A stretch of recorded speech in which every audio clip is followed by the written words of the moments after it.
ladies and gentlemen. Welcome to the Tapped Out Wrestling Podcast. I am, of course, Nick McDaniel, and I am joined by my other partner in crime this week, not Myron Fancher, but one and only Heath Mulligan. What's up, buddy? What is up, people? Do not adjust your screens. It is I, the third best looking member of the Tapped Out Wrestling Podcast Network. Excited, man. This is we're doubling up this week, man. But I'm excited to talk some national wrestling with you, not just the Georgia stuff.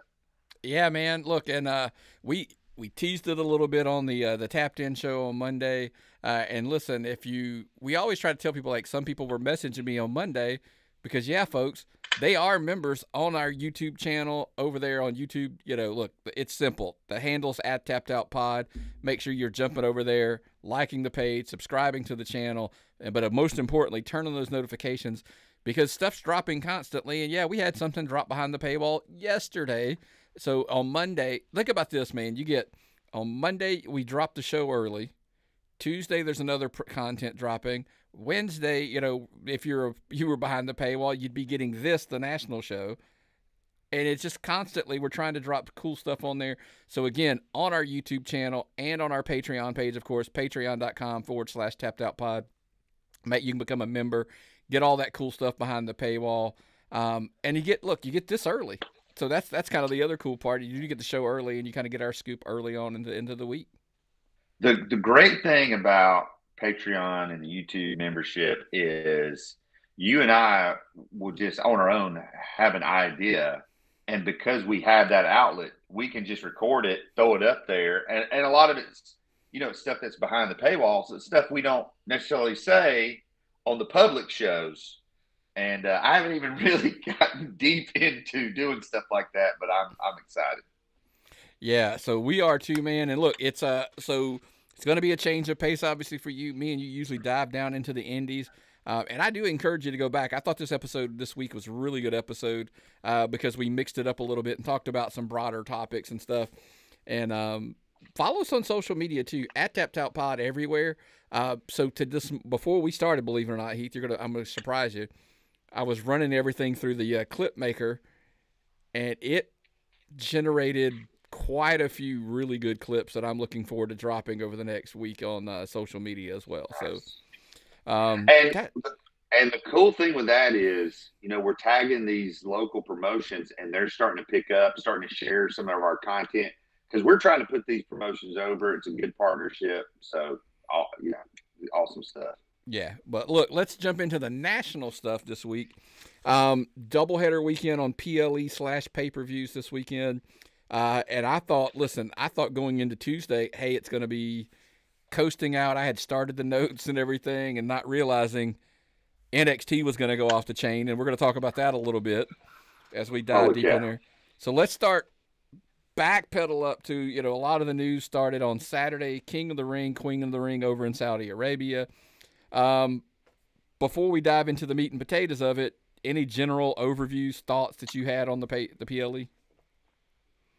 It was a very enjoyable show. I typically watch the Big Four and a couple of others mixed in, but I loved the pacing of the show. None of the matches felt rushed. None of the matches felt like they stayed way too long.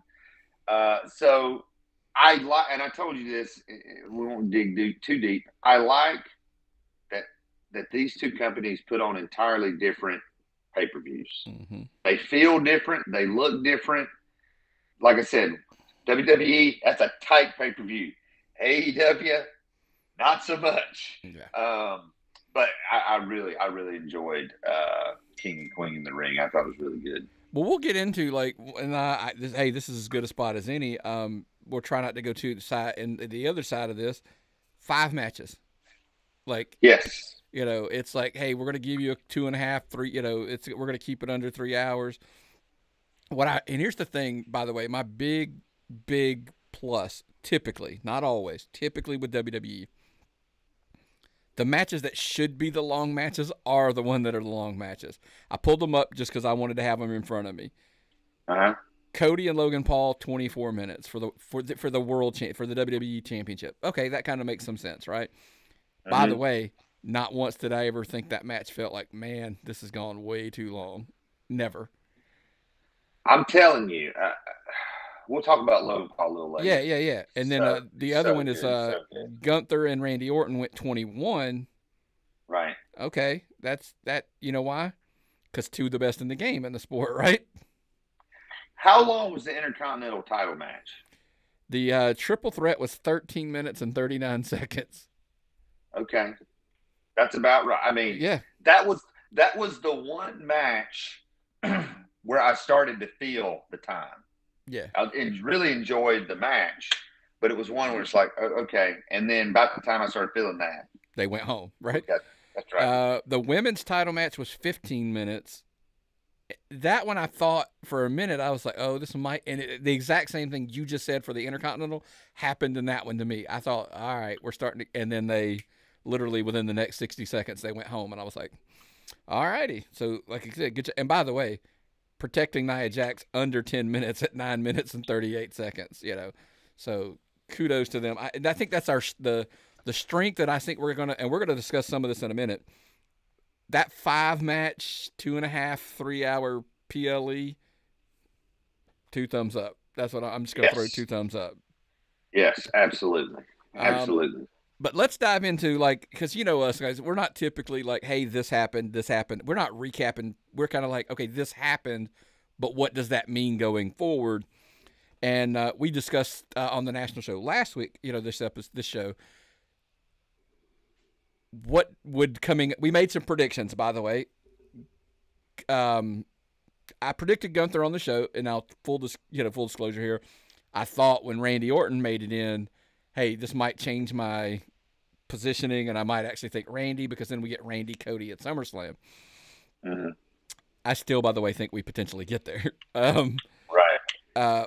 Gunther will now face Damian Priest at Clash of the Castle, right? No, that's not going to happen. See, that's where I'm saying, like, it's going to be SummerSlam. Right. Last week, I predicted Drew McIntyre will go on to Clash of the Castle, and unfortunately for him, I predicted Drew McIntyre defeats Damian Priest at Clash of the Castle. So think about that. What's your thoughts on that prediction? And then that leads us into the problem there is Gunther's promised now a shot at that title, but we're all led to believe that CM Punk's going to be back and he should be the one wrestling Drew McIntyre at SummerSlam. So what does that create in that scenario? Kudos to WWE that we're sitting here and everybody you just mentioned, Drew McIntyre, Damian Priest is already champion, Gunther, got Cody Rhodes, got CM Punk. Somehow, and this used to be one of the biggest criticisms of WWE, that they weren't building top people. And that is not the case anymore. Everyone you just said, oh yeah, that's a world champ. That's a top quality guy. Mm-hmm. They are, if you did not think that they are on the Gunther train, I saw a statistic about how long he had been in WWE and between NXT UK and WWE. And like 95% of the time he's been in the company, he's been a champion. And they just, they're all in on him. To answer your question, I don't know how Drew loses at Clash at the Castle, but WWE's done weirder things before. I think we've seen Gunther and Drew McIntyre before. I'm pretty sure that was a banger. Listen. So remember, it was at Mania a year ago. It was McIntyre, Sheamus, and Gunther. Yeah. Oh, that was. So we haven't had the singles match yet, but one note I took from the Gunther Randy Orton match, and I want to make sure just to mention this. That was such a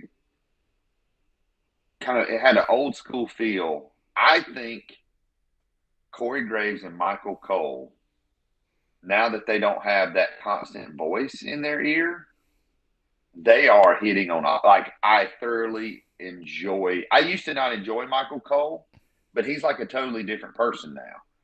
And he and Corey Graves, they are incredible. And on that match, the way Corey Graves was talking about this is why he's doing this, and it was really, really well done. And they had the finish. Was it a botch?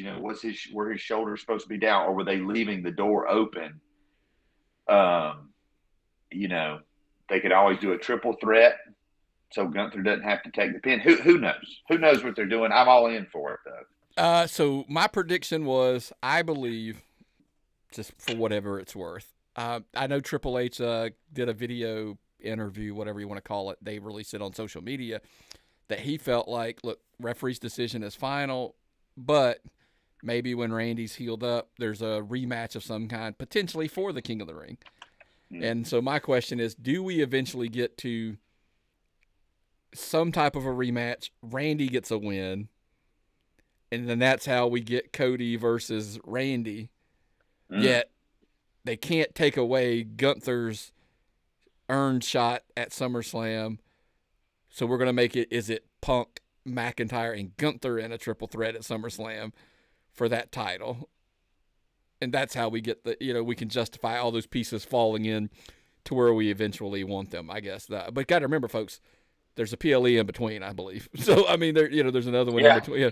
So, but I think the reason I'm so high on Drew winning at Clash of the Castle, I just can't see. He lost last time there in his hometown to Roman, and I'm like, all right, plus the re-signing, and look, I think I mentioned it a little bit last week. I believe they have full faith in Damian Priest. Mm-hmm. But there was a moment on Raw, which I guess I'll go ahead and throw it in here. The title picture could very carefully, if they don't take it off of Priest and move it over to that other pool, it starts to get a little convoluted because Judgment Day's tied in, and the Carlito and the Dom and it could get really muddy the waters. So look, let's go ahead and resolve. Let's take Damian Priest with the loss. He's going to be back, folks. He's going to be a champion again. He just looks like a star. He's going to be champion again without the anchor of Judgment Day around him, to put, Right. So that's kind of why I said I think Damian Priest takes that loss at the Castle. Drew does get his big moment, and then he gets the Summer of Drew run, and then maybe at SummerSlam we see what happens. Long term, that's what I think. So... Yeah, kudos to WWE between Roman's really long reign and Gunther's really long reign. We like to think that someone would only have a 3-month title reign. That seems absurd now. And back in the day, people were having a 3-day title reign. Mm-hmm. And so again, they're just firing on all cylinders, from the talent to the booking. It's just Nia wins the Queen of the Ring. She apparently will go on. We're just under the assumption she will wrestle Bayley. That makes sense because clearly that women's title over on Raw is going to be – they've got story for days on that one, so let's not convolute it with a Queen of the Ring mix-up. So, and look, I know a lot of people beat up on Nia. Clearly Triple H is behind her, and I know a lot of people are like, well, it's her family. That's why she got her spot. Well, her family didn't save her from getting cut at one point. She was released. So she's done a lot of positive things, I think. I think she has gotten better. And I look, there's a fan club there's a group text that's got a fan club of Nia Jax. Mm-hmm. So kudos to her. And, I don't know if there's a lot to say on that one, but, kudos to her. I think she delivered when it mattered. Here's the thing about wrestling. I thought Nia Jax killed Valkyrie on that finish. Thought she killed her, and that's what it's supposed to look like. Mm-hmm. And as far as I saw, Valkyrie walked away. She wasn't injured. We haven't heard anything. So, that's what Nia Jax is supposed to do. Right. She's supposed to make it look like she about killed somebody. Well, and on Raw, she had that kinesiology tape on her ribs, so everybody's like, oh, see, she hurt her ribs. Well, the second she jumped up on the turnbuckle and threw her arms up really high, I'm like, her ribs are fine. Like, this is a work, folks, just so you're aware.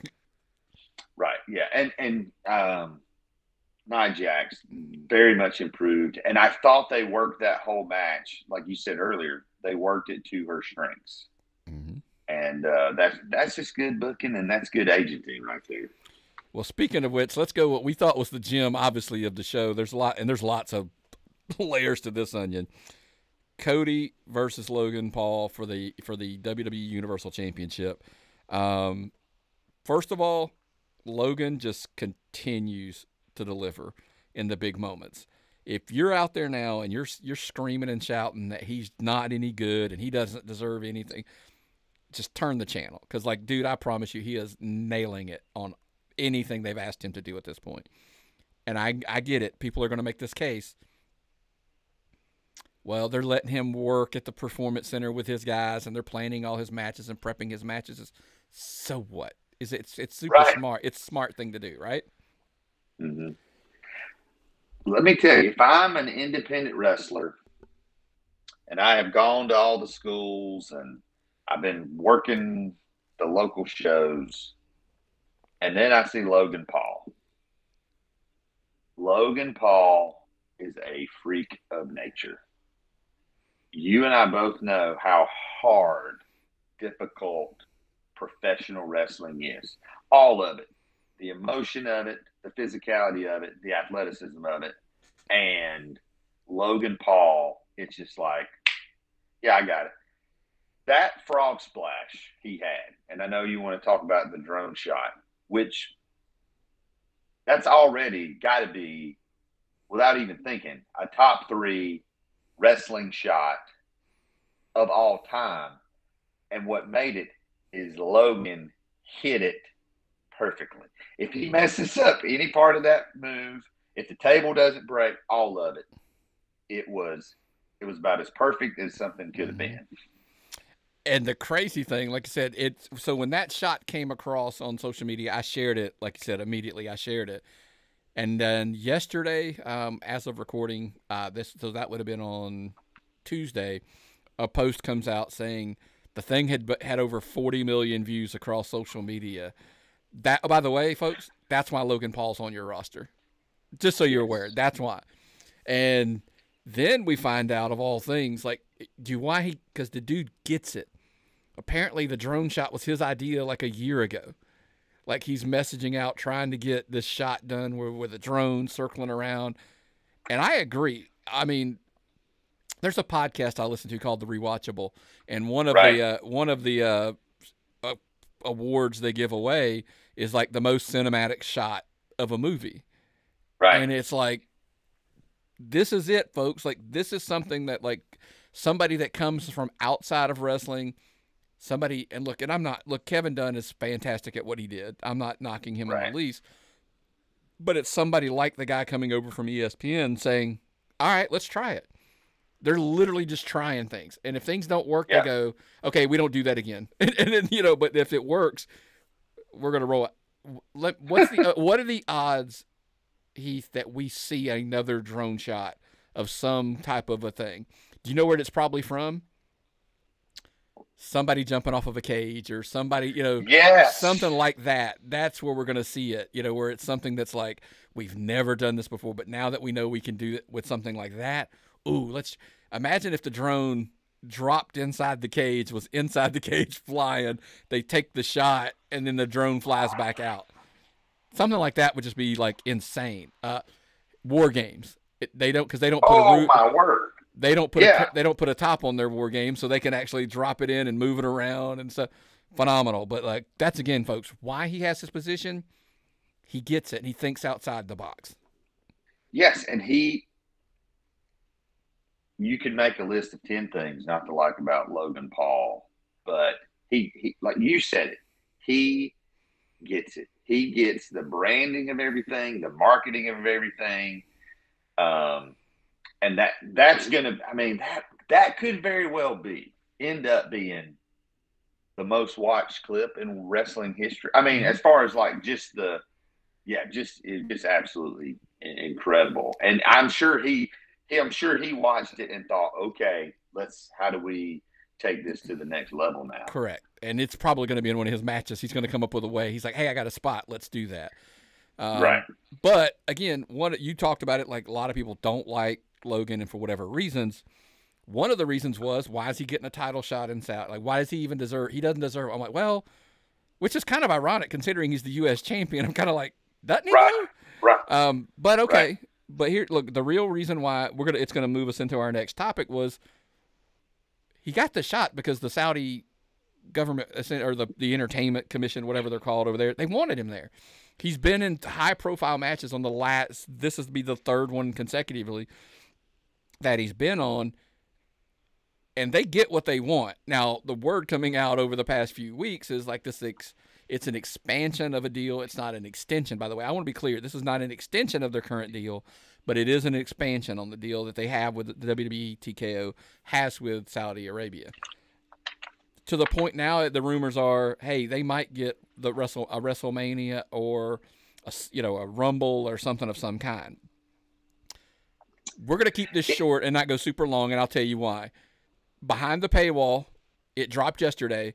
One of our high-level Patreon members joined me, and we talked for about 30 minutes about this topic. So there's a really in-depth conversation about this, and all of the reasons that I think, all of my thoughts on as a part of your brain says, all the things that are involved in this. So, Mania or Rumble, just real quick because you weren't on for that conversation. Do you think it happens and why? I think it 100% happens. Probably more the Royal Rumble. Yeah. And absolutely. I don't say this as an offense to the Saudi government. This is the biggest, maybe the second biggest money mark in wrestling history.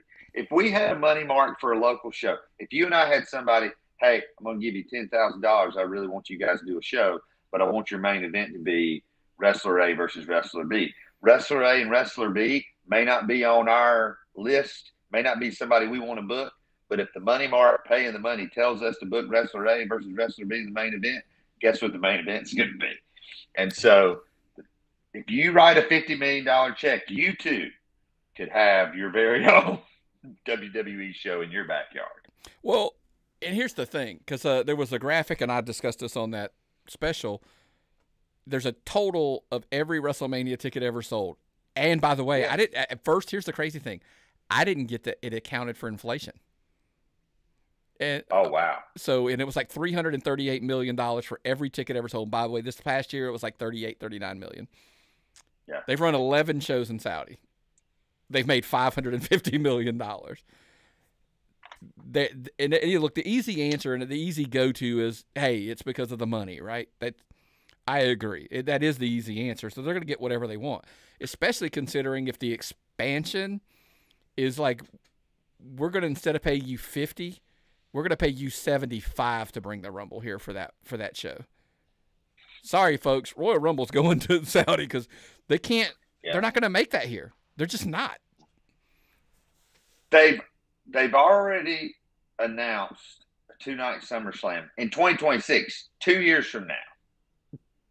Are they preparing us for a 2-night something in Saudi Arabia? We discussed this, and I think a lot of what I believe is the Rumble's probably the other one that goes to 2 nights. It's just too easy because then you've got like the women's headlining one night, the men's headlining another night. Because somebody was like, yeah, but then you got, because here's the thing. 5 matches, 2 nights. So we got each Rumble and then 4 matches. And somebody's like, well, yeah, but you got to fill 4 matches. I can do it like that. Intercontinental one night, U.S. one night, tag belts on both nights, the NXT or the women's tag and you know what I mean? Like boom, boom, boom, boom. You start throwing titles and then feuds in there. Super easy to do. It's not difficult at all. Right. So, and I do believe, yes, then you end up with Rumble, Mania, SummerSlam, and Survivor Series, the big 4 potentially all being 2 nights for a couple reasons. And I think the site fees are the big one. I think that's absolutely happening. I think, they've been at 11 or 12 PLEs, pay-per-views for a long time. I mean, that number may go up. Well, they're sitting at like 12 and 13 now because of the Saudi shows and the international PLEs. And So we did some rough math, and I'm not going to give away everything we discussed, but we've heard, look, UFC/WWE TKO umbrella have since in the past week. By the way, all of these thoughts are because of there's like a million breadcrumbs that have dropped over the last 2 weeks. The merging of the WWE and the UFC live event into one division versus two, they just created the ultimate leverage, because now there's the two of the largest sports entertainment, industries have merged together, and when they're negotiating buildings and hey, we can't tick off the WWE in negotiation because it's also going to tick off the same people that are doing the UFC and vice versa. It's just the leverage they have is insane. And we've heard tale of these doubleheader, hey, by the way, this thing has, like I said, so many layers to this. We've heard tale of, look, WWE PLEs are going to go back to Sunday. We all love them on Saturdays because it's super easy. But guess what, folks? UFC runs on Saturday. The live event business is going to now be more coordinated, and they're going to say PLEs for WWE on Saturday or on Sunday, UFC's on Saturday. And here's where that comes into fruition. And what do you think of this? Because I don't know if how, I'm not a big UFC guy, but I can appreciate this from a business aspect. The big four all go to 2 nights. It is what it is. So now, and by the way, the same model I ran with is, let's say there's 13 PLEs when you count the Saudi shows. The big four, they're 2 nights anyway. If you had to guess, and if you listened to Behind the Paywall, you would already know my answer to this. How many PLEs a year do you think they do overseas in the international markets? If you had to guess, of the 13 total, how many of them are there that are going to be, overseas? There's at least 3 now, right? Well, if you count the Saudi shows, because that's the thing. If you count the Saudi shows, there's 2. And so my number was 5. Wow. Yeah. Because if you're doing France, Berlin, or Germany, and you're doing Scotland, and then if you're throwing any British, London, England show, so I'm like, there's somewhere between 4 to 6. So I said the average is 5. Let's call it. Right. Especially if Saudi gets one of the big 4 now, so that muddies the waters up a little bit. So that leaves us with roughly 4 or 5 PLEs that are in the U.S. or North America. Well, guess what they can do? Those WWE UFC doubleheaders, because those are only 1 night, and they're here in the States, and they can do those doubleheaders. So now you talk about a coordinated effort. They're like, hey, we know these are going to be 2 nights. We can't do anything about that. They're going to doubleheader. By the way, when that town gets them, Royal Rumble, WrestleMania is always already this way, SummerSlam, etc. They get more leverage on now the big 4 and any of the doubleheader weekends that they run in the same town, because it's like, hey, we're going to run this building with our UFC, this building with our wrestling. Friday nights you get the weigh-ins. Friday nights you get Smackdown. Saturday's the UFC. Sunday's the PLE. And Monday you get Raw. Write us our check. Thank you. Is this, I don't know if you guys talked about this, is this going to open up doors for UFC? Because right now, if you look at the UFC pay-per-views, they're not in a huge amount of states because of the regulation and things like that. Does the fact that now UFC is attached to WWE and WWE is in more, I'd say more live event markets, do you now have states or whatever who may not have a big MMA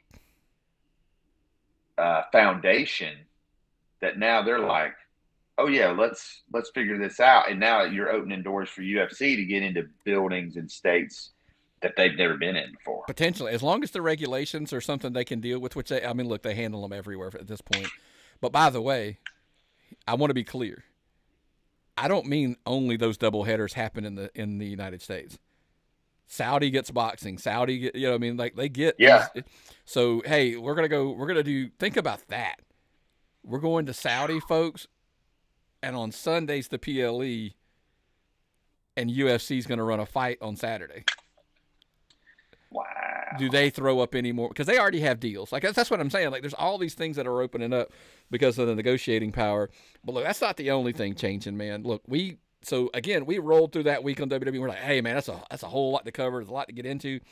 Then NXT rolls around and this kind of blows the top off of us. We're like, Jordan Grace just like is announced as and we're all like, and what's crazy? She's got her title on her shoulder. Like this is like a full-fledged like acknowledgement and exposure for TNA. She's gonna face. I mean, it's a champion versus like I don't know of her titles. That wasn't made out clear. But by the way, not only is she wrestling Roxanne Perez at Battleground, which by the way is in the UFC Apex Arena in Las Vegas, but she's gonna have a match on NXT next week. What in the world is going on right now? Jordan Grace is one of those talents. She's just a great talent. And they put her in the Royal Rumble. They didn't just put her in the Royal Rumble and she got thrown out after 2 minutes. They put her in the Royal Rumble and she had a run in the Royal Rumble. Here's the thing. Are they trying to out AEW on some things? Are they, hey, they know eventually Jordan Grace is going to be a free agent. TNA knows, eventually WWE is going to offer her a lot of money. We're not going to be, why don't we just work together? It's good for y'all. It's good for us. And it's really a win-win for everybody. It's a win for Jordan. And so, yeah, what in the world? Like, this just doesn't happen. These kind of things do not happen, but we're living in a totally different world now. One of the advantages I believe a lot of the talents outside of WWE have. By the way, we'll pin that. I'll come back to that thought in a second if I can remember. Triple H genuinely cares about the health of wrestling, not just the WWE. So I think there's a lot to be said. And if he can come back and he can explain it to the board, I know he's head of creative and but I'm sure at some point he has to sit there going like, hey, why are we promoting these other guys? Like, this is not what are we doing? By the way, I'm not 100% convinced that we don't see the day that TKO just strokes a check for TNA. Potentially for, we'll see. You know why? You want a conspiracy theory? Do you know why this happens? For weeks, I've been throwing out this conspiracy theory that Vince McMahon's going to buy TNA to run up against them. What if now we're working out the deal to where, hey, we want to be friends because we do not want you to take an offer if that offer comes. We can make you more. We can make you more valuable just working with us.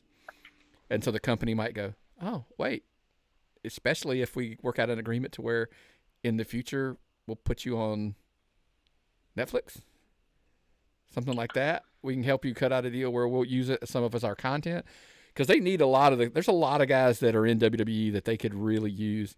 I saw a funny meme with AJ like licking his chops and rubbing his hands together of like, can he be the TNA champion again kind of thing. Oh, wow. But anyway, back to the point. I think this might be the detriment of if Triple H is willing to work with New Japan, All Japan, I think eventually, look, do we end up with a Mexico, promotion like tie-in of some kind with TNA? Tony, had you played nice? Maybe he's open to it, but the more you take shots and the more you crack, do they go, yeah, we're just not. But to your original point, and then I'm going to let you take that back. They're trying to out AEW. I think our theory is, no, this is a clear, if they're going to work with them, and let's say it's only between, because I think it will be. The collaboration is probably NXT and TNA. Like, hey, look, we're being honest with you guys. We're not going to muddy the waters on the big two shows. Right. But by the way, NXT is going on a broadcast channel, CW. In the fall. So it's not the worst partner to be in because there will be more potential eyes on that brand than anything. So By the way, we also hear, geez, this is all over the place. We also hear that there may be tale of NXT talents working on TNA, which is that's a massive advantage. And only reason I say that, there are lots of the drawback of TNA or the problem with NXT at times. What do we always say? Who do you work with that's better than you? There's not always there. The guy can reach a limit to where there isn't anymore. He still may not be quite ready for the big 2 shows, but there's nobody better than him. Well, why don't you let him go to TNA wrestle Josh Alexander or something like that? You know what I mean? I think there's the potential there is to and this was your idea, so I want you to run with this. This is the way to differentiate NXT from the other two, and potentially, how about this? NXT was the brand that got slapped around a little bit by AEW. What if now this is the long-term plan of we're going to slap because we're going to beat you at your own game? Right. Here's the thing with the Forbidden Door. AEW, as far as New Japan is concerned, AEW signed New Japan's top 2 stars. They got Okada and Ospreay. Mm-hmm. Do I really care if there's a Forbidden Door anymore?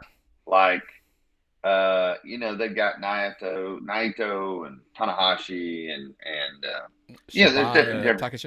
Yeah, all of them. There's different stars there, but like you got their 2 big. You got the 2 main ones. And I do feel like WWE is in a position through in it. There's so many possibilities of what they could do with this, and it's opening NXT fans up to these newer talents. I think there's a long-term plan. Like I have to believe that something is worked out, and I 100% believe that it not necessarily response to AEW and the Forbidden Door. I definitely feel like everyone in WWE not named Vince McMahon is open to working with everybody. 100%. And I think, could Matt Hardy roll in because he signed with TNA? Could he roll in and be part of the project? But the big one, obviously, so it has come out since we literally had this conversation. Ethan Page has signed with WWE, so there was a big joke of was he TNA? Was he And by the way, I'm going to cut this off at the pass because I know people are going to go like, well, you didn't think he was a game changer in AEW. He wasn't. Do I think he's a game changer in WWE? I do not. But down in NXT, there's a lot of value to Ethan Page, and that's what people don't get. That I think TNA and NXT working together, there's a lot of there is a lot of benefit to those two working together. Listen, I love Josh Alexander. I think he's one of the best wrestlers on the planet.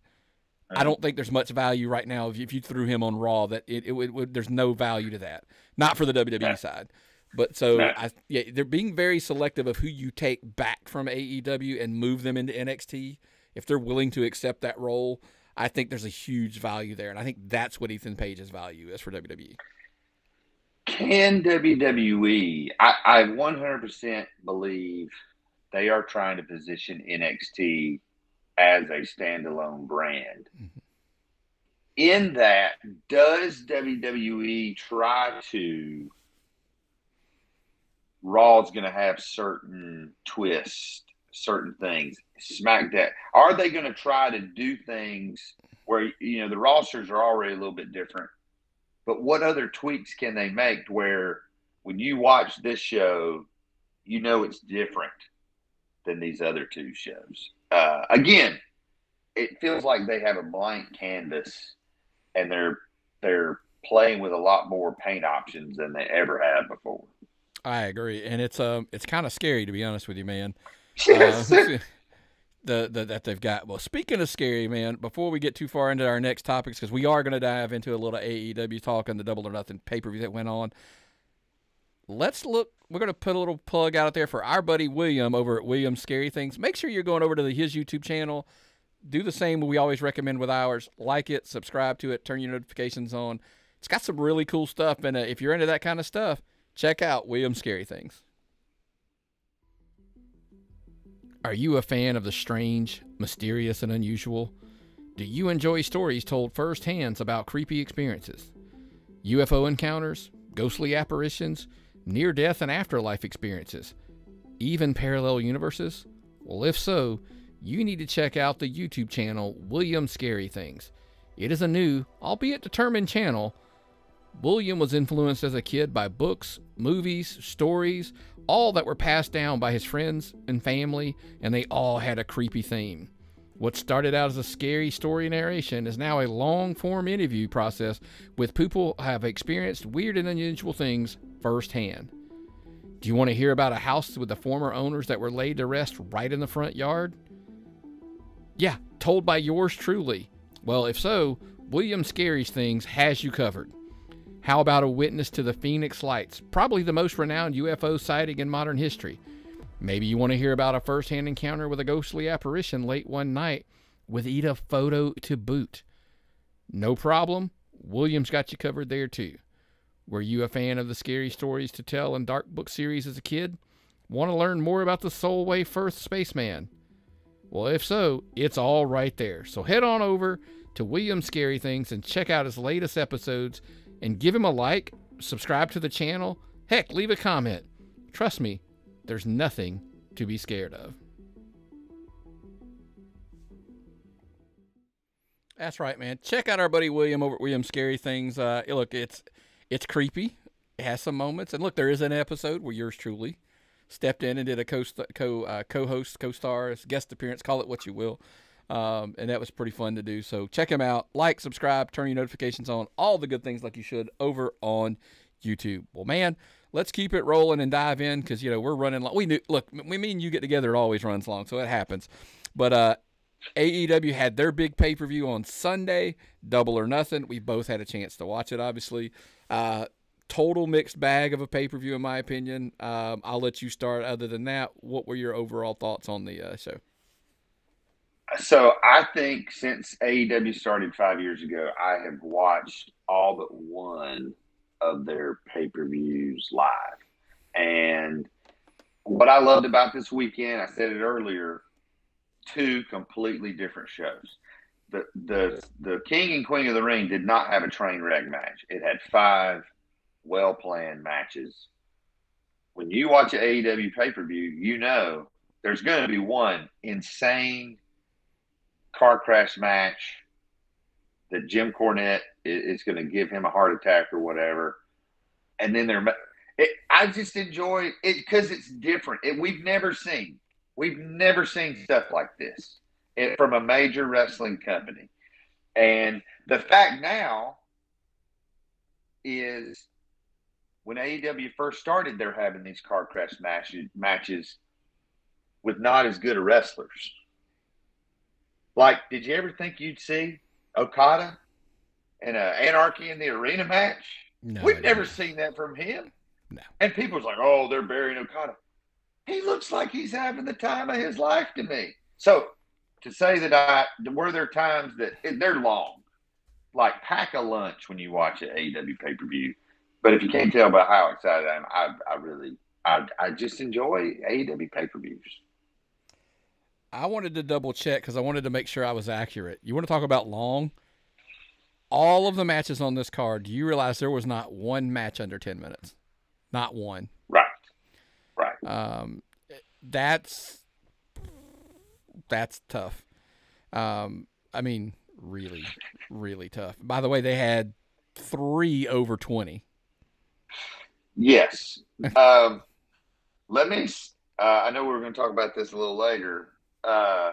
I told you this. When I looked their Mercedes Willow match, as I'm watching it and as it ended, I thought, man, that match went about 10 minutes too long. I went into Wikipedia and I'm looking at the times, and for some reason I thought it said 8 minutes.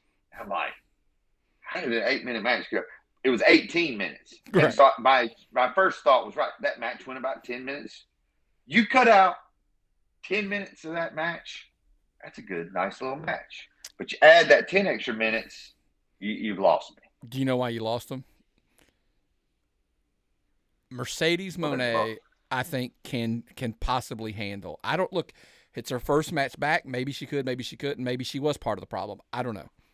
But I can tell you for this, as big a fan of I am of Willow Nightingale, with all the potential I believe she has down the road, because she's very likable. Like there's a lot to like get behind. There's a guy on the indies we love so much, Cody Fluffman, and I know it sounds crazy. Like she kind of has that same. I can connect, and she's funny. She's entertaining. She can't wrestle for 18 minutes. She's not that good. She's not ready yet. We saw the night before WWE book a match with Nia Jax, perfectly tailored for her. Yeah.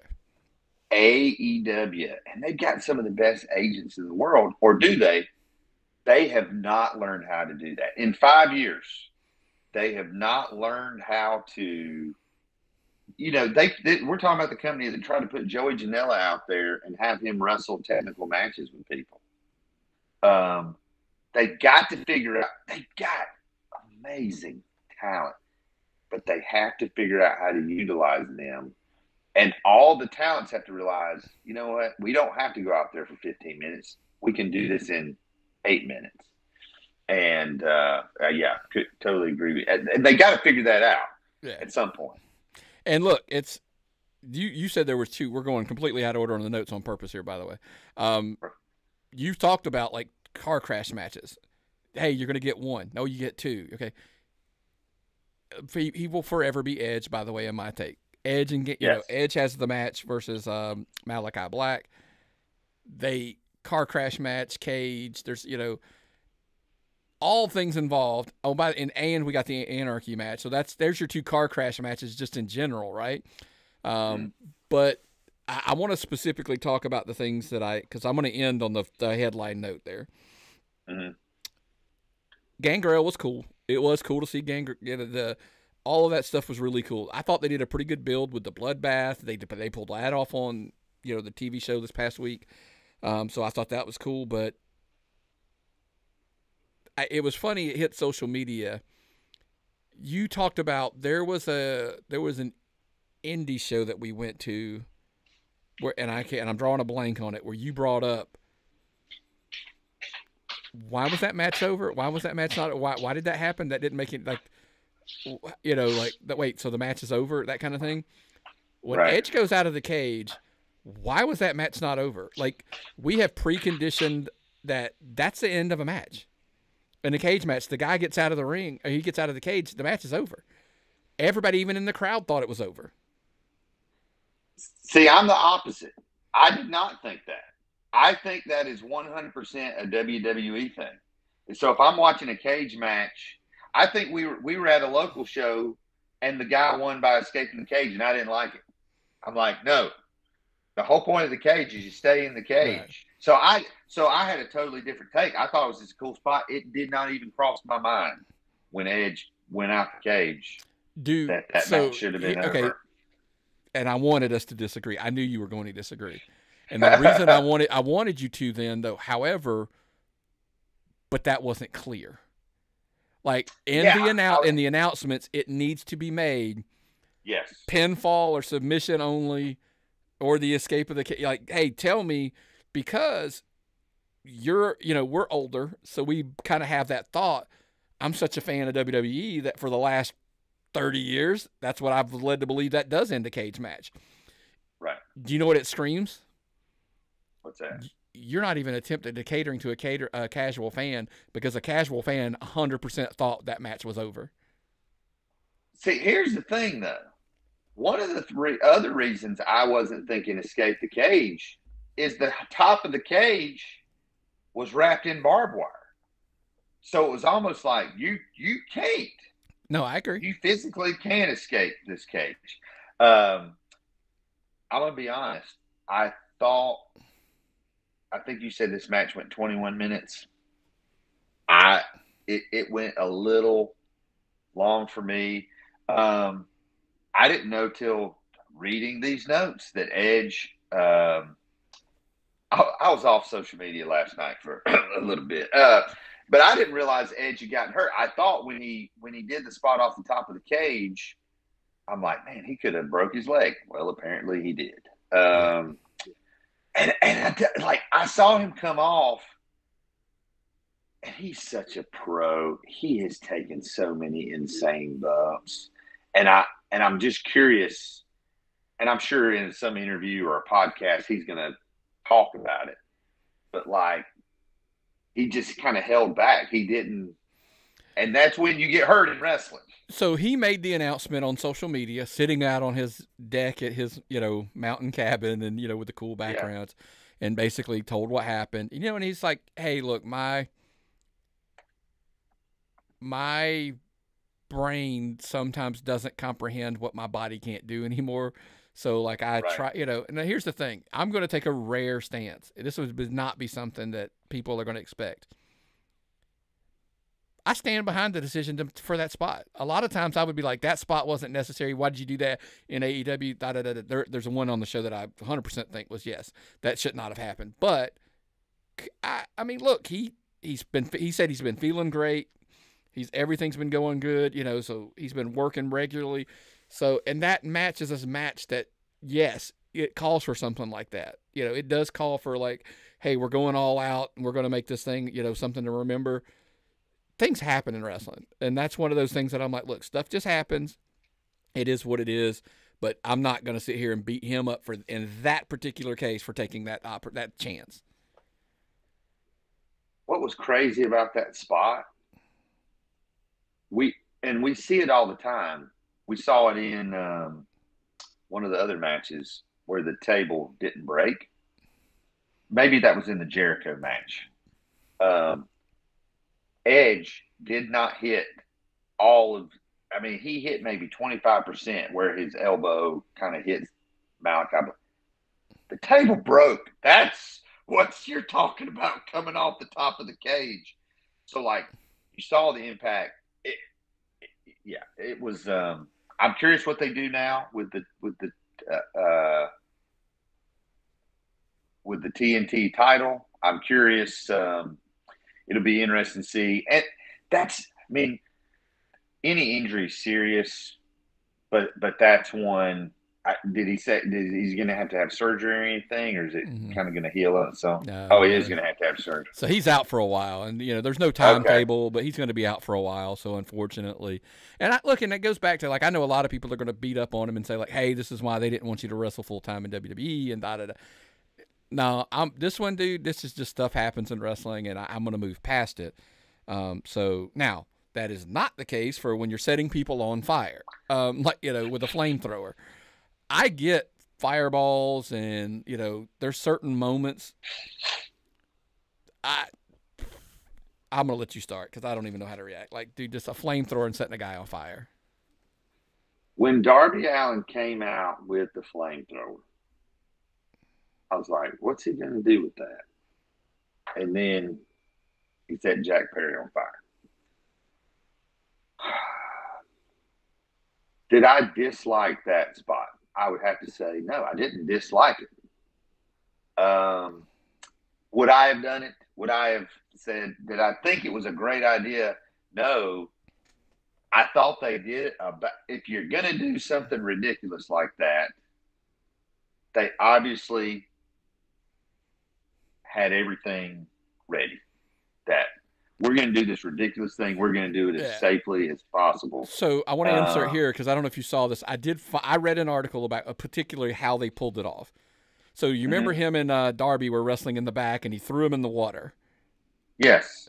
So that spot's done to justify why he's soaking wet with the fire retardant when he comes back out. So he looks wet, and you're not like, oh, what happened? Why is he all wet? So, hey, by the way, tip the cap. That was a good job. Whoever decided that, good job. Probably a stunt coordinator, I'm guessing, or some kind. Or an agent. Who knows? But they completely, look, and I could be off. I think they completely messed up a couple things. Professional versus still learning. I'm not knocking them for this. They're still learning. Camera's got to be better. You clearly see the Bucks sitting there waiting with the extinguisher. You're like, before it even happened. So, like, guys, you can't do that. Yeah. That's a given. I think if I were to guess, I would have thought that Tony Khan and Perry would have come out before Darby. I think they took too long. probably putting the the fire retardant and stuff on or whatever, and it's like grabbing him and getting him out. Because Darby comes out and he looks like he's lost. Because I'm like, well, why don't you set one of the other guys on fire? They're right there. But instead, you wait until so timing's an issue, and so I just thought. But then, I think the ultimate problem that I have with it is you use the flamethrower. Like, what can go wrong? Like, I just think there's and I know you're aiming it and all that. I just think there's maybe, and am I wrong? Let me know, tappedoutpod@gmail.com. If I'm wrong, that there's more control for that than anything else. I just was like, that's just insane. Oh, it was 100% insane. And I would, again, whenever they do the podcast and here's the thing in modern wrestling, the story's going to come out. They're going to tell their side of, oh man, he had this idea, and oh man, then we did this, and they're going to tell how they came up with that. So I totally think it was insane. I think it was over. I don't want to see that every week, but once in my lifetime, I do think you go back to quite possibly the worst match in wrestling history, Hulk Hogan and Ultimate Warrior in WCW. I guess that was Halloween Havoc. Mm-hmm. And Hogan's trying to do the fireball spot. Didn't work at all. At least everything they did. Now, everything you said was true. The cameras and the timing totally messed up. But as far as the actual stunt. Yeah. Executed flawlessly. Yeah. And then Jack Perry gets the pin. What in the world? That kind of was the little bit of a like, okay, that was a little much for me. Like, you set him on fire and you're going to let him pick up a win. All right, I got you. Look, you're going to make him. Here's the problem: is that there's probably nobody on the other team willing to do it. Young Bucks are like, not us. You're not setting us on fire. And I'm sure Okada goes, right. I didn't come here from Japan for that. Like, that's not what I'm here for. So he was probably the guy. Other than the fact of why didn't they set, instead of hanging Darby upside down for the super kick party that he got to his face, why is he not the one that got set on fire? Jack Perry sets him on fire, or something to that effect. I mean, you could have got there none the same. But big news, like we're running long. We may even skip the last topic we had, but MJF is the big news. That's the big return. Everybody's talking about MJF. Lots of positives. He is clearly he's AEW for a long time. There's stories out there. He signed an extension, and so he's there for a lot. He's making a lot of money. Good for him. Was it the right call? Actually, I'll throw that question out to you first. tappedoutpod@gmail.com. What are your thoughts? But for you, smart decision to stay, to re-up and stay with AEW. MJF is still a very young man. 27 years old, 28 years old. Let's say he signs a 5-year deal. MJF knows eventually WWE's the money. He finishes this contract, early 30s. He is primed for a huge payday and a WWE run. So I think it's good for everybody. I think Tony had to back up the Brinks truck, whatever MJF wanted. What I appreciate about this, and I go back to when Cole debuted and Danielson debuted, we had no clue. We had no clue they were coming. This was a nice, especially after early in the show, after the first match, that, hey, if MJF and Adam Cole are coming out to cut promos after the first match, anything can happen tonight. And it was an MJF promo. Some people didn't like it. I did think the vest, all that was definitely a throwback to Triple H. But MJF, you got to ride him. He is what he is. Either you like him or you don't like him. I think he's a great, tremendous talent. I know a lot of people are taking shots at the whole vest and like, hey,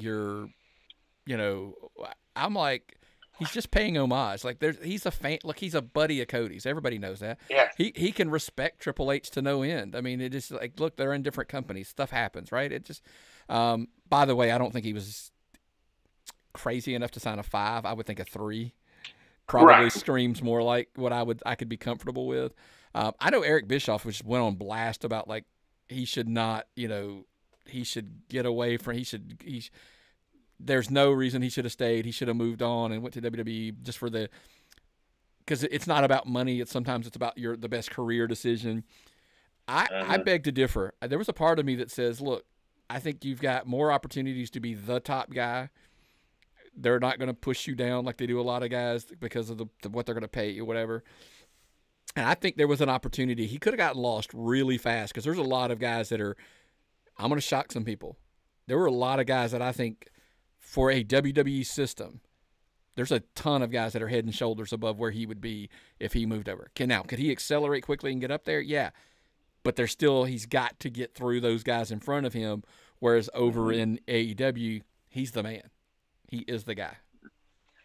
Go back to our earlier conversation. We listed all these people. Oh, yeah, these are all top-level talents. MJF may just be biding his time and letting some people cycle out of WWE. Because if you compare MJF to people his age in NXT WWE, he's correct. And let's be blunt, the CM Punks of the world are going to retire.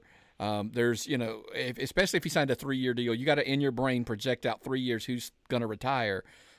Look, they've teased, like AJ saying he doesn't have much time left. Punk doesn't have much time left. There's a laundry list of guys when you actually run your names across and go, I don't know how much longer they have left.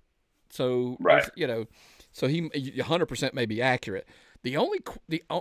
By the way, and I know what you're talking about, the promos are rough. They are rough as far, by the way, I want to, because we're talking the promos, 2 things. One, language is what it is, folks. I mean, if that's what again, that goes back to, you're getting MJF, you're getting MJF. 2, the Vince McMahon line, here was my pushback on that promo. You shouldn't have dropped that line about Vince McMahon, and I'll tell you why. You cut a great promo. I thought it was a great promo. And nobody's talking about anything other than your Vince McMahon comment that you literally just dropped in passing. But that's what everybody wants to talk about because it's the buzz thing. So I would have left it alone. So be it. Agree or disagree? I can't remember what podcast I said this on, but it was after something happened. And I said, if I'm Tony Khan, I go in, I say, okay, it's a new day in AEW. Moving forward, no one in this company is going to mention WWE. We do not mention Vince. We do not mention their company. We don't mention. You can talk about Cody or whatever, but we're not talking about CM Punk. This is a new day. Number 2, over on this table over here are all your releases. If you don't want to be here, you go ahead and sign it and leave, and then we're moving forward. And this is our vision moving forward. I 100% believe as long as AEW is trying to punch up, they're going to feel second rate. And they just need to cut it out.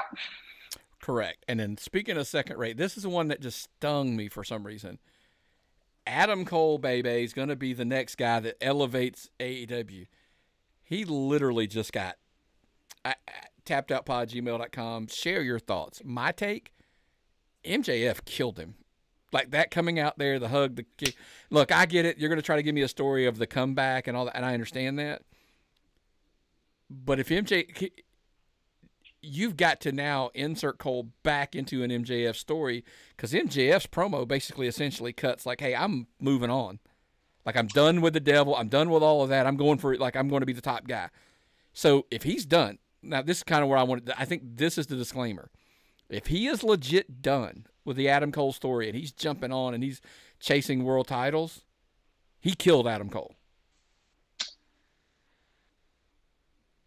All right, I disagree with you. I feel like when they finished that storyline didn't go anywhere near where they wanted it to go because Adam Cole got injured, MJF got injured. That storyline may have been the most maligned angle of the last 5 years.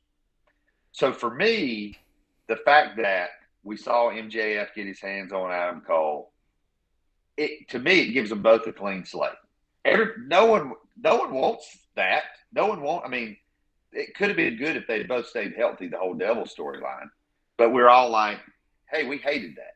And I think AEW is saying, like, yeah, it wasn't, we're moving forward. And he's going to be, one's going this way, and maybe eventually they come back and you get a payoff a little later. So I like that when they come back that they're going to be kind of working in different, not universes, but different circles, if that makes sense. That's a possibility, but the problem is, and you know, as much as there were things on the pay-per-view that I loved, I don't have a track record of history of proving to me that you can recover a guy. I mean, well, maybe not. Maybe Malachi Black. You could say, like, because they really fumbled him in the beginning, and now they brought him back in the Adam Copeland story, you know. But like your Miros and like most of the guys, once they push them back, they're gone. They literally get forgotten. So here's a question too. Adam Cole may not be close to coming back. True. From his ankle injury. And here's another thing, no disrespect to those other guys. The level at which Adam Cole is over is not. Miro was that over in WWE right before he left. Malachi Black's never been that over, no matter where he's been. So is Adam Cole Teflon? Like, is he over enough that maybe he's the one guy on the roster that could survive that? And maybe that was the reboot of, they took the title off Roddy, put it on Ospreay, who delivers, of course. We didn't, you know, who didn't see that coming. So maybe that whole group's just gonna like break up Wardlow and, you know, Roderick, all of, like, break that whole Undisputed Kingdom, whatever they're calling themselves these days. Break that up and they'll let Adam Cole go away, get those guys in, like, refresh, and then when Adam Cole returns, maybe. Again, I'm not saying it's not possible, but the track record is what concerns me the most. So, right. Well, here's the thing too. In AEW, these guys are all friends. Roderick, Adam Cole, Bennett, Taven, Kyle O'Reilly. They may not care about how their faction is viewed. They all may just be such good friends. They just like working together. And we're happy to be mid-card, lower mid-card, because we're working with our friends. We're hanging out. We're having the time of our lives. And that's the difference in AEW and WWE is I think there's a lot more of that. And I don't have a problem. Like, if you're getting paid and you're having fun, more power to you. Yeah. I mean, look, if you're trying to have a good time and trying to have fun, man, my suggestion is real simple. Follow us on Patreon, patreon.com/tappedoutpod, or over on YouTube. The handle is @tappedoutpod, especially on YouTube. Like it, subscribe to it, turn your notifications on, all that good stuff. Not only, you know, look, there's content, by the way, that are on Patreon and on YouTube only. There's, of course, member content that is on Patreon and YouTube only. So you want to make sure you sign up for there, you know, get all that stuff early, often, and all that good stuff. But, however, we get it, folks. Some people are just podcast listeners. They, you know, Amazon Music, Spotify, iHeartMedia, Apple Podcasts, all the places that have the audio, where basically, look, I tell you up front, I have made exceptions in the past, but for the most part, you get the Tapped In Indie show, you get the Tapped Out National show. That's what's mainly on those two feeds. Look, we always encourage you, give us a subscribe there, and if you got that little urge, give us a 5-star rating and review. We would greatly appreciate that for sure. Look, I'm going to throw this last topic out before we get out of there. We're not going to talk about it long because but I know Matt Cardona put out this week, he's heading back to NWA. He's going to do some appearances and stuff while he's injured. I know he's doing some GCW stuff. But the thing I wanted to ask you, because I think personally it involves our other show that we do together, the Tapped In Indie show. The NWA wants to rebuild the territory system of some kind. So clearly we're got to be talking based on indie promotions and stuff. And look, we're not going to disclose out. I actually know of one that's kind of potentially involved in this. And I don't have it confirmed, so I'm not going to say anything, obviously. My question to you was, can it work? Because first to answer that one, can it work? No. Yeah. I don't think it can work. Because you and I, have met 99% of these indie wrestling promoters. And Billy Corgan is such an eccentric, in a lot of ways, genius. And when you come down and you're talking to Ricky Bob Thompson, you know, running his local, that's my only thing is if you had a group of like-minded businessmen, right. yes. But that's not what we're talking about here.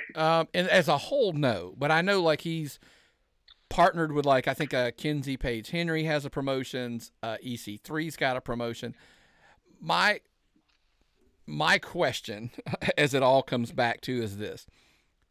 What do I gain by being in NWA territory? So look, this is things I don't know, by the way. I'm fully like saying these are the questions. This is why I was wanting to, you know, and fans, tappedoutpod@gmail.com, do you think it can work and why? But also, if you have answers to these questions, what do I gain by being a territory of the NWA? Do I get a champion?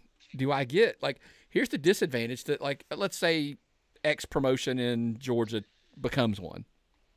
Mm-hmm. But they're not owned by Kinsey Page Henry or EC3. Well, EC3 can just ask permission to defend the NWA title at his promotion. Right. Kinsey Page can do the same thing. She's friends with some of the talents on there. What permissions do I have to get about defending a NWA title on my show? Who am I allowed to bring in? What am I not? I know Corgan's going to clearly have say in, like, finishes and stuff like that when it's his champions and his. So what am I getting other than I get to slap an NWA affiliate logo or sometime on my poster? What do I gain? I don't. That's the only thing I don't know. What do I gain out of it? And by the way, what standard do I have to produce my show at to be one? You are probably not going to be able to have black plastic for your entrance, more than likely. So I saw a promo the other day from an indie wrestler who has several indie titles, and he just won one of the affiliated NWA championships. And it was a pretty good promo. And he was talking about, I got this title and this title. And I'm watching it, and I'm like, if I'm the NWA, do I want you bringing our title down to the level of some of these other indie promotions, some of which are not as good? And if I'm this indie promotion, like, of course, you want your champion cutting a promo, but do you want your champion cutting a promo where he's putting your title next to these others that maybe you don't want to be associated with that promotion or whatever? So it's just an interesting thing of the big question is, what's in it for me? Okay, yeah, we're going to run an NWA show. If we ran Hell Freezes Over 2, it's an NWA sponsored show, we put the NWA logo on that poster, how many extra tickets does that sell us? Am I paying full rate? If I'm an NWA affiliate, am I paying full rate for EC3 to come in? I'm assuming so, by the way. I'm not saying I shouldn't. That's just the question. If I'm paying full rate, if you're Joe Schmo promoter up the road and my budget for my show's typically $1,000, $900 to $1,000, hypothetically. Right. Okay. Well, if you want to bring in the NWA champion, what if his fee alone, and I don't know what it is, I'm making numbers up. What if his fee was $1,800? Like, I can't do that. What about the women's champion? Oh, she's $500. Oh, gee, I can't afford to do that either. Well, I want to bring in your TV champion. Well, he's $350. Because, I mean, you know what I mean? Like, you're just killing my budget. Then again, I'm like, all right, I can't bring them in because I just beyond my budget on a regular show. Like, now, do I do a one-off and start hitting up sponsors and trying to get extra money to bring in the champion? Sure. But as a whole, like, it may just not fit your budget. So it goes back to my same argument. What's in it for me? I think that's the key phrase of what's in it for me. And that I just don't know. And I don't know what's in it for Billy Corgan. I don't know what he gets from this. Yeah, I don't. I think I do. I think I do know. I think, because I feel like I kind of have the same thing. in wrestling, there's certain itches you have, certain things you want to see, certain things you'd like to try. There were certain things I wanted to try when I was involved in wrestling. Made no financial sense, so we didn't do it. I don't think Billy Corgan cares about that. He's like, oh, this would be cool. I really want to do that. And that's what we're seeing. And could it also be he's trying to add value to an NWA contract? It's like, hey, if you sign with NWA, there's hypotheticals, of course. There's across the country, there's 15 NWA affiliate promotions you can travel around and get booked on and make decent money. Well, I don't know that that's the case, but if it were, it does add a value, because right now I've said it. I don't know how much value there is to an MLW, TNA, a Ring of Honor, a NWA contract. Okay, so I can or can't take bookings because you don't know when you're going to run and you're last minute going to yank me off bookings or whatever, and I only get X amount of shows guaranteed. I'm paid per appearance, which means that that's why I've always said those things about those smaller, the smaller non-tube, big tube contracts. I don't know if they have any value. Maybe he's trying to add a value to that kind of contract. Maybe that's another one. I don't know. Yeah, at the end of the day, let's say, Judas is an NWA talent, but if there's an NWA affiliate in Chicago, they still got to fly. They still got to pay trans. So it's just an interesting. I don't want it to fail. I just don't believe it can succeed, or I don't know what do they deem success. Correct. Especially there's just an NWA affiliated show. It drew 75 people. That's not good for anybody. The thing we're learning about wrestling these days, and then we're going to get out of here. It's good to have somebody in a scenario running the promotion that the money's not really the issue, the prime issue, because you can do a lot of things that don't make sense sometimes. So maybe that's the advantage that they both, that they have. So maybe that's it. Maybe that's the telltale sign. Maybe just the money doesn't matter, so we're thinking at it from a whole wrong angle, and that, so that's maybe the issue. So, well, man, I appreciate you joining me this week. We absolutely. I figured we would go long because that's what we do. And but look, it's your first time on a national show. Like I said again, I appreciate you coming on, man. Anything else? Man, thank you. Anything else you want to share before you get out of here, man? Or fans, just watch and enjoy wrestling. Whether it's a local show on national television, just have fun, enjoy it. Don't hate watch it. Just enjoy your life, have fun. There you go. Yeah, it's that simple, man. Well, if that's all you got, brother, what's the old saying, man? I can't believe you get to drop it. What's the old saying? If I've got nothing and you've got nothing, what time is it? It is time to tap out.